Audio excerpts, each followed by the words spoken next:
নমস্কার। ঠাকুর শ্রী শ্রী রামকৃষ্ণ পরমহংসদেব এবং মা শারদার চরণে আমার সশ্রদ্ধ প্রণাম জানিয়ে ভিডিওটা শুরু করছি। আপনার জীবনে কখনো কি এমন ঘটনা ঘটেছে যে আপনি হয়তো কারুকে মন থেকে খুব ভালোবেসেছেন, সম্মান করেছেন, কিন্তু পরিবর্তে আপনি পেয়েছেন অবহেলা, অপমান? কখনো কথার মধ্যে দিয়ে, কখনো আচরণে, কখনো ব্যবহারে। আসলে কি জানেন, বাইরের লোকের অপমান গায়ে লাগে না। অপমান তখনই হৃদয়কে বিদ্ধ করে যখন আপনার ঘরের লোক, আপনার কাছের লোক, আপনার নিজের লোক আপনাকে অপমান করে।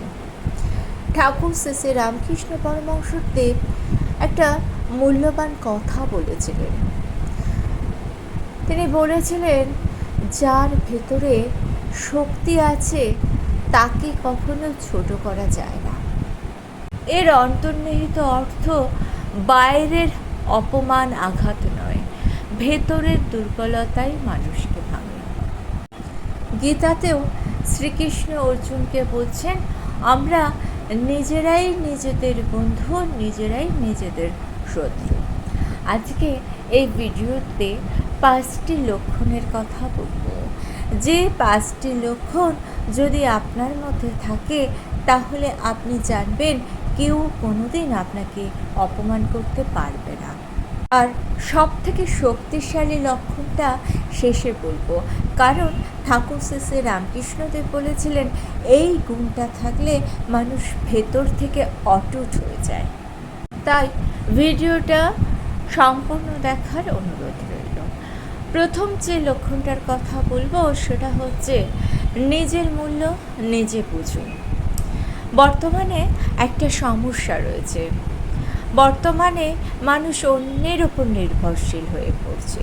কেউ যদি প্রশংসা করে তাহলে সে খুশি, কেউ যদি প্রশংসা না করে তাহলে দেখবেন সে দুঃখী হয়ে যাচ্ছে। যেমন ধরুন, সোশ্যাল মিডিয়াতে একটা লাইককে পেলো না পেলো এটা নিয়ে মানুষ কত দুশ্চিন্তাগ্রস্ত হয়ে পড়ছে। কিন্তু মা শারদা বলছেন, কখনো নিজেকে ছোট ভাববে না। মনে করো তুমি ঈশ্বরের সন্তান। আপনি একবার ভেবে দেখুন তো, যদি আপনি ঈশ্বরের সন্তান হন তাহলে আপনি কি নিজেকে ছোট মনে করবেন? আসল সমস্যা হচ্ছে আমরা নিজেদের চোখে নিজেদেরকে দেখি না, মানুষের চোখে নিজেকে দেখি। স্বামীজি বলেছিলেন, নিজেকে দুর্বল ভাবা সবচেয়ে বড় পাপ। একটা উদাহরণ দিই। দুজন মানুষ বসে আছে। একজন মানুষ সব সময়তেই বলেন যে আমি কিচ্ছু পারবো না, আমার দ্বারা কোনো কিছু সম্ভব নয়, আমার কোনো যোগ্যতাই নেই। আর আরেকজন মানুষ বেশি কথা বলে না, কিন্তু চুপ করে নিজের কাজটা করে যায়। এক্ষেত্রে মানুষ কাকে বেশি সম্মান করবে বলুন তো? যে চুপ করে নিজের কাজটা করে যায়। এর কারণ কি বলুন তো? পৃথিবীর একটা নিয়ম আছে, আপনি নিজেকে যতটা মূল্য দেবেন মানুষ কিন্তু আপনাকে ততটাই মূল্য দেবে। একদিন এক ভক্ত ঠাকুরকে জিজ্ঞাসা করেছিলেন, ঠাকুর, মানুষ এত কষ্ট পায় কেন? ঠাকুর বলেছিলেন, কারণ মানুষ নিজের পরিচয়ে জানে না। আমরা প্রত্যেকটা মানুষ শরীর নয়, মন নয়, আত্মা। যদি এটাকে আপনি সত্যি বলে অনুভব করতে পারেন, যদি আপনি ঠাকুরের কথাকে বিশ্বাস করতে পারেন, তাহলে দেখবেন আপনাকে কেউ কোনোদিন অপমান করতেই পারবে না।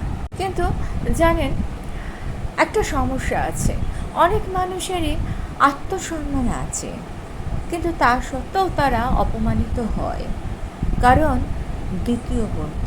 দ্বিতীয় গুণটি যদি না থাকে তাহলে কিন্তু তারা আত্মসম্মান থাকলেও অপমানিত হবে। দ্বিতীয় গুণটি হলো মানুষের কাছ থেকে বেশি আশা না করা। আমাদের জীবনের দুঃখের 70% কারণই হচ্ছে আশা, প্রত্যাশা। আমরা ভাবি আমি তার জন্য এত করলাম, সে আমাকে উপযুক্ত সম্মান দেবে। আমি তাকে এত ভালোবাসলাম, সে আমাকে উপযুক্ত ভালোবাসা দেবে, মর্যাদা দেবে। কিন্তু ঠাকুর বলেছেন, যেখানে যত বেশি আশা, সেখানে তত দুঃখ বেশি। বাস্তব কথা হলো, আপনি যার থেকে যত বেশি আশা করবেন, আপনি তার ওপর ততটা বেশি নির্ভরশীল হয়ে পড়বেন। ইচ্ছে করলে সে আপনাকে সুখী করতে পারে, আবার ইচ্ছে করলে সে আপনাকে দুঃখী করতে পারে। অর্থাৎ আপনার সুখ আর দুঃখের ব্যাপারটা অন্যের ওপর নির্ভরশীল হয়ে উঠল। গীতায় বলা হয়েছে, কর্ম করো কিন্তু ফলের আসক্তি রেখো না। অর্থাৎ ভালোবাসো, কিন্তু তার বিনিময়ে কিছু প্রত্যাশা করো না। সম্মান দাও, কিন্তু তার পরিবর্তে কিছু চাহিদা করো না। চাহিদা করলেই তুমি পাবে অপমান। শ্রীমা বলেছিলেন, যদি শান্তি চাও তাহলে কারুর কাছ থেকে কিছু আশা করো না। এই কথার অন্তর্নিহিত অর্থ বুঝলেই কিন্তু জীবনটা বদলে যেতে পারে। কথাটা যদি আপনি জীবনে মেনে নিতে পারেন, তখনই আপনি স্বাধীন হয়ে যাবেন। এখানে একটা প্রশ্ন আছে, কেউ যদি সরাসরি অপমান করে, তাহলে আমরা কি করব? আমরা কি তার কথার উত্তর দেব, না চুপ করে থাকব? ঠাকুর কি বলছেন শুনুন। তৃতীয় লক্ষণটি এখানেই দরকার।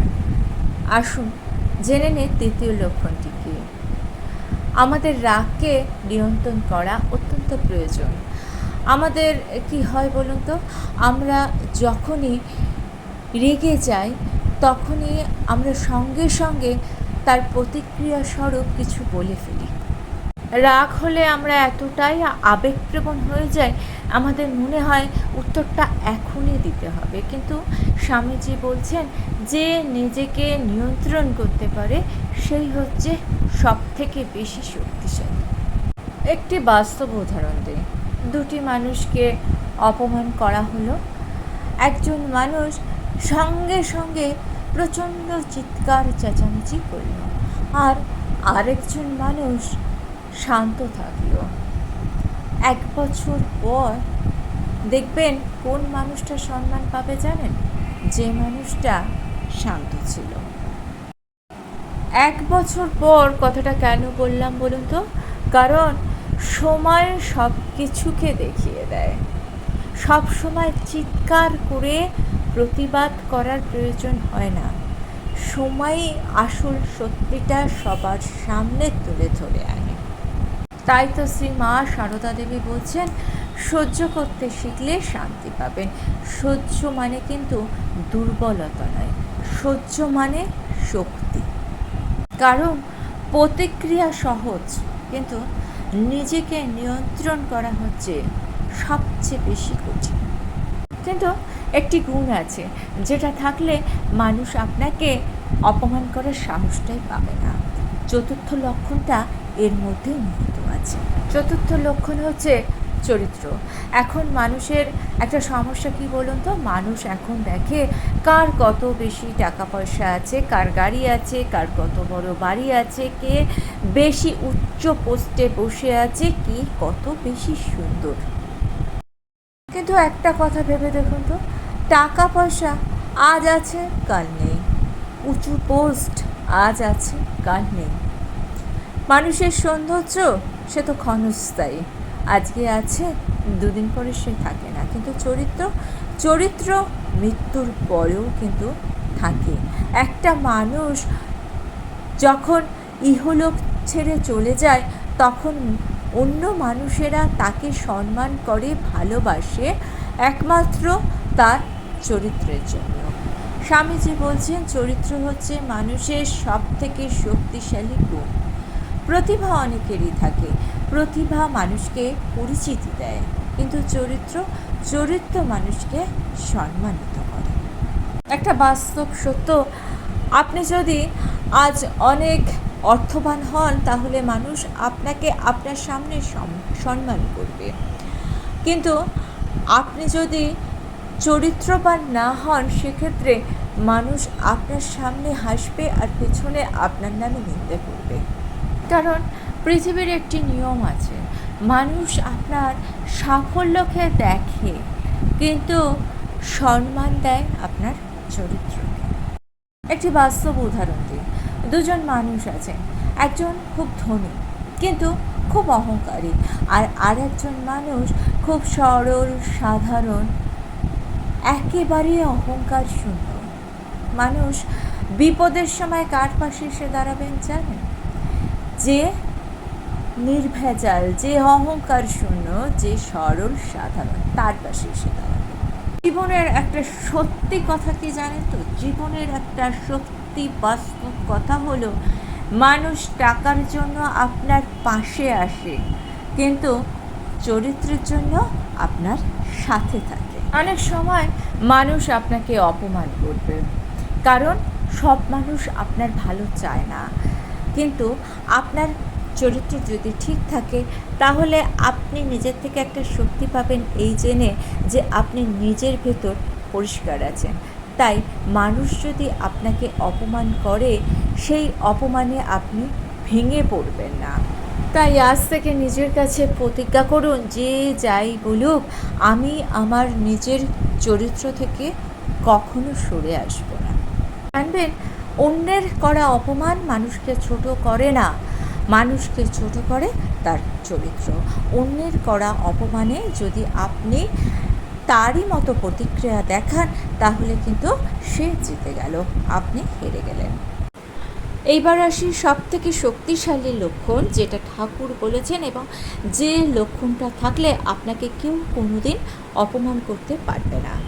পঞ্চম লক্ষণটা হচ্ছে ঈশ্বরের ওপর ভরসা।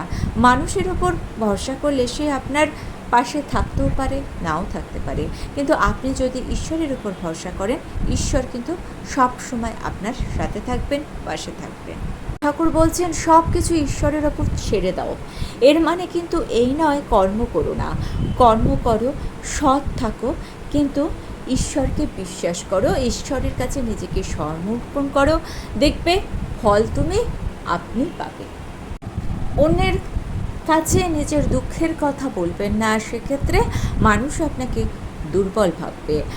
আপনি কাঁদুন আপনার ঈশ্বরের কাছে যখন আপনি কাঁদবেন আর অন্যের কাছে আপনি নিজেকে আড়াল করে রাখবেন, তখন কিন্তু আপনার ভেতরের শক্তি অনেকটা বেড়ে যাবে। তাই তো মা সারদা দেবী বলেছেন, যার কেউ নেই তার ঈশ্বর আছে। এটা শুধু কথার কথা নয়, এটা বাস্তব সত্যি। মানুষ যখন ভেতর থেকে অনুভব করে আমি আর একা নই, তখন সে অন্তরের শক্তিকে জাগিয়ে তোলে। অপমান তখনই আপনাকে বিদ্ধ করে যখন আপনার মনে হয় মানুষই সব, কিন্তু যখন আপনি অনুভব করবেন ঈশ্বরই সব, ঈশ্বরের আদেশই শেষ আদেশ, তখন কিন্তু কোনো অপমানই আপনাকে আর আঘাত করতে পারবে না। আপনি যখন জানবেন আপনার বিচার ঈশ্বর করছেন, মানুষ করছে না, তখন দেখবেন আপনি ভেতর থেকে শান্ত হয়ে গেছেন। একটা কথা সবসময় মনে রাখবেন, যে মানুষের সম্মান অস্থায়ী, কিন্তু ঈশ্বরের দেওয়া সম্মান, ঈশ্বরের দেওয়া ভালোবাসা স্থায়ী। আপনার দুঃখে মানুষ আজ আপনাকে সান্ত্বনা দেবে, কাল ভুলে যাবে, কিন্তু ঈশ্বর আপনাকে অটুট রাখে, ঈশ্বর আপনাকে সারা জীবন সাহায্য করবে। আর এই 5টি গুণ যখন আপনার মধ্যে থাকবে, তখন আপনি বুঝতে পারবেন আপনি একা নন, ঈশ্বর আপনার সাথে আছেন। তাই আপনি আপনার অন্তরের শক্তিকে তখনই জাগ্রত করতে পারবেন, আর কোনো অপমান দুঃখ আপনাকে আর বিব্রত করতে পারবে না। ভিডিওটা ভালো লেগে থাকলে চ্যানেলটিকে সাবস্ক্রাইব করে নিয়ে পাশে থাকা বেল আইকনটা প্রেস করে দিয়ে অল অপশনটা ক্লিক করে দেবেন, তাহলে যখনই নতুন কোনো ভিডিও আপলোড করব তার নোটিফিকেশন আপনাদের কাছে পৌঁছে যাবে। ঠাকুর ও মায়ের চরণে প্রণাম জানিয়ে আজকে এই পর্যন্তই। Thanks for watching.